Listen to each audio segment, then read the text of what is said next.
বটলবিলাক এক্সট্ৰাকৈ কৰা হৈছে প্লাষ্টিকৰ বটল। চিৰিয়াছলি মই এইটো কথাই বুজি নাপাওঁ, যেতিয়া তেওঁলোকে গছ ৰুৱে ৰাস্তা কিনাৰত কি কাৰণে গছ ৰুৱে, যদি পিছত গছজোপা কাটিবলৈ হয় ইলেক্ট্ৰিক প'ষ্টৰ তলত কি কাৰণে গছ ৰুৱে।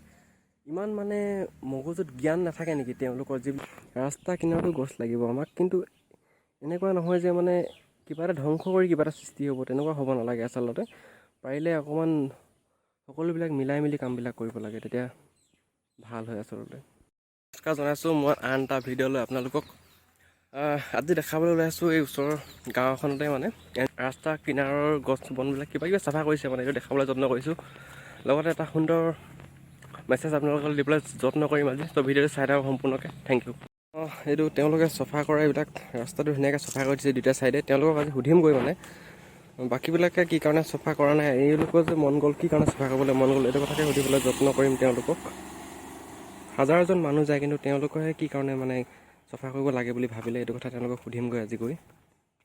ৰাস্তাটো মুকলি লাগিছে আজি, ভাল লাগিছে, চাফা চাফা দেখিছে। এইবিলাক প্ৰত্যেক গাঁৱতে প্ৰত্যেক জেগাতে হ'লে ভাল লাগিব। এতিয়ালৈকে মানে সিদ্ধান্ত সম্পূৰ্ণ গছ পুলি ৰোৱা হোৱা নাই। চাইনবোৰ্ডৰ সিদ্ধান্তটো আছে যাতে ৰাস্তাত মানে তোমাৰ গতিবেগ 40তকৈ যাতে ওপৰত নাযায়। এনেইতো গছ পুলি আছে দুই কাষে। নমস্কাৰ জনাইছোঁ। আজি ডিব্ৰুগড় জিলাৰ নাহৰকটীয়াৰ এখন বিশেষ ঠাইৰ কেইজনমান আদৰ্শৱান যুৱকে তেওঁলোকে লগ লাগি তেওঁলোকৰ গাঁওখন এখন আদৰ্শ গাঁৱৰূপে গঢ়ি তুলিবলৈ চেষ্টা কৰিছে।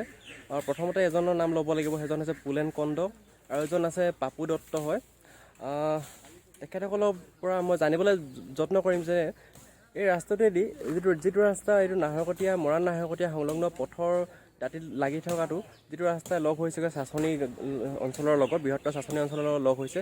গতিকে এই ৰাস্তাইদি অজস্ৰজন অহা যোৱা কৰে, কিন্তু এওঁলোকৰে যে কি কাৰণে মন গৈছে যে এই ৰাস্তাটো ছাইডটো চাফা কৰিব লাগে বা এই ৰাস্তাটো ছাইডত পলিথিন পেলাব লাগে, ডাষ্টবিন দিব লাগে, ফলক দিব লাগে, এওঁলোকে কি কাৰণে যত্ন কৰিছে, আমি এই কথাটো জানিবলৈ যত্ন কৰিম তেওঁলোকক। মই এতিয়া পোনে পোনে পুলেন কন্দৰ ওচৰলৈ যাবলৈ বিচাৰিছোঁ। নমস্কাৰ, মোৰ নাম শ্ৰী পুলেন কন্দ।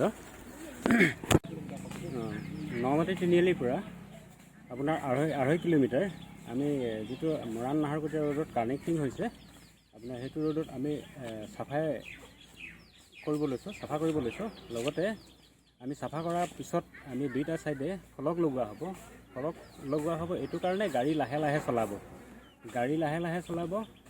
আৰু বৰ্তমান সময়ত এনেকুৱা হৈ আহিছে যে দ্ৰুতবেগত মটৰচাইকেলবিলাক চলোৱা হৈছে, আৰু ওচৰৰ স্কুলো আছে। লগতে আপোনাৰ গৰু ছাগলী এইবিলাকৰ কাৰণেও অসুবিধা হয়। সেইটো কাৰণে আমি ফলক লগোৱা ব্যৱস্থাপনাটো কৰিছোঁ। আৰু লগতে আমি যিটো দ্বিতীয় কাৰ্যসূচী হৈ গ'ল, আৰু তৃতীয় কাৰ্যসূচীটো হ'ল এনেকুৱা ধৰণৰ, আমি পথৰ দুইটা কাষে আমি গছ পুলি ৰোপণ কৰিম বুলি ভাবিছোঁ।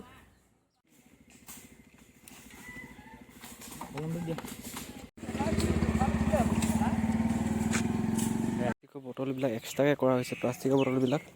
ইয়াত ডাষ্টবিন দিয়া হ'ব। মৰাণ নাহৰকটীয়া ৰাস্তা, আৰু ইয়াতে এইবিলাক আগতে 2018 চনত গছ পুলি বৃক্ষৰোপণ কৰিছিলে, এটা বৃহৎ কাৰ্যসূচী 1 লাখ বৃক্ষৰোপণ কৰাৰ কাৰ্যসূচী লৈছিলে। তেতিয়া ইয়াতো গছ পুলি কিছুমান ৰুইছিলে। এটা কথা বুজি নাপাওঁ যে গভৰ্ণমেণ্টে যেতিয়া গছ পুলিবিলাক ৰুবলৈ লয়, এই এনেকৈ ৰাস্তা দাঁতিত কি কাৰণে গছ পুলিবিলাক ৰুৱে, সেইটো কথা বুজি নাপাওঁ। কাৰণ এটা সময়ত যিহেতু এই ইলেক্ট্ৰিক প'ষ্টৰ তলত দিয়াৰ লগে লগে গছপুলিকেইটা কাটিবইলগীয়া হয় ডাঙৰ হোৱাৰ পিছতে। তো যেতিয়া অকণমান প্ৰগ্ৰেম এটা লৈ কিবা হাতত পিছলৈ চিন্তা কৰি ল'ব লাগে সদায়।